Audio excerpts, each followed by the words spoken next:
જય શ્રી કૃષ્ણ, જય શ્રી દ્વારિકાધીશ, જય મહાકવિ ચંદબરદાઈ, જય માં ભવાની। આજે એટલે કે દિવાળીના પાવન દિવસ ઉપર, દિવાળીના પવિત્ર દિવસ ઉપર આજે બારોટના ઠેકાણે ઠેકાણે અહીંયા ખોરડા હોય, બારોટના ઠેકાણે ઘર હોય। અહીંયા એટલે અમારા બારોટ સમાજના એમના પૂજનીય પ્રાણથી પણ ન્યારા ગણાતા એવા ચોપડાનો અમારા બારોટો પૂજા કરે અને અમારા આદિના જે અમારા બાપ દાદા હતા એ પણ પૂજા કરતા આ દિવસ ઉપર।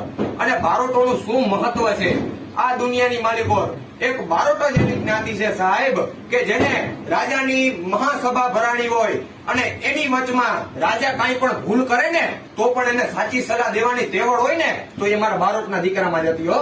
પુરાવા સહિત આ વાતું છે સાહેબ।